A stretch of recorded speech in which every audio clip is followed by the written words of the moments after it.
അപ്പോൾ അതീവ രുചികരമായ ചക്കയാണ് ഉണ്ടാകുന്നത്.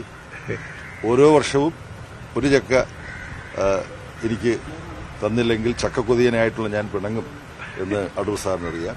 അപ്പം അങ്ങനെ പിന്നെ സിനിമകളെക്കുറിച്ചുള്ള ചർച്ച. സമീപകാലത്തിറങ്ങിയ വളരെ ഉജ്ജ്വലമായൊരു സിനിമ അപർണ സെൻ സംവിധാനം ചെയ്ത ടാഗോറിന്റെ വളരെ പ്രസിദ്ധമായ ഒരു നോവലിനെ ആസ്പദമാക്കിയിട്ടുള്ള ഖരേ ബരേ ആജ് എന്ന് പറയുന്ന ചിത്രം. ആ ഫെസ്റ്റിവലിൽ ഒരു സിനിമ മാത്രമേ എനിക്ക് കാണാൻ പറ്റുള്ളൂ. പക്ഷെ എൻ്റെ എന്തോ സുഹൃതം കൊണ്ട് അടൂർ സാറിന്റെ അടുത്തിരുന്നിട്ടാണ് അപർണ സെന്നിന്റെ ഈ വളരെ അർത്ഥഗംഭീരമായിട്ടുള്ള സിനിമ കാണാനിടയായത്. അങ്ങനെ ഒരുപാട് ഓർമ്മയുണ്ട്, നിങ്ങളെ ബോറടിക്കുന്നില്ല. അപ്പം പാർട്ടി കോൺഗ്രസിൽ ഈ തീരുമാനങ്ങളൊക്കെ ഉണ്ടായി കഴിയുമ്പോൾ ആദ്യം കാണേണ്ടവരിൽ ഒരാളായിട്ട് തന്നെയാണ് അടൂർ സാറിനെ കണ്ടത്. ഇപ്പോൾ ആലപ്പുഴയിലെ ഞാൻ ജില്ലാ സെക്രട്ടറി ആയിരിക്കുന്ന സ്ഥലത്തേക്ക് പോവുകയാണ്. അപ്പം അവിടെ 2 മണിക്ക് ഉള്ളിൽ ചെല്ലണം. അപ്പോൾ അധിക സമയമില്ല, അതുകൊണ്ട് കൂടുതൽ ഞാനൊന്നും നിങ്ങളെ പറഞ്ഞ് ബോറടിപ്പിക്കുന്നില്ല.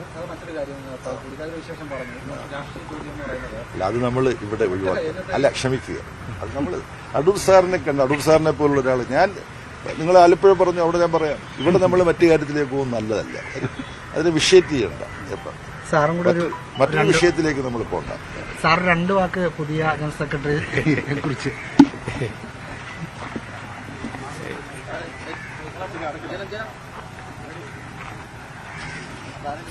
ഞാൻ അദ്ദേഹത്തിനോട് നേരിട്ട് പറഞ്ഞ ഒരു കാര്യമുണ്ട്. ഞങ്ങളിലെല്ലാം അങ്ങേയറ്റം പ്രതീക്ഷ ഉണ്ടാക്കിയ ഒരു സംഗതിയാണ് ശ്രീ MA ബേബി പാർട്ടിയുടെ ജനറൽ സെക്രട്ടറിയായി വന്നത്. ഞങ്ങളുടെ പ്രതീക്ഷകൾക്കൊത്ത് അദ്ദേഹം പ്രവർത്തിക്കുമെന്ന് തന്നെയാണ് എൻ്റെ വിശ്വാസം.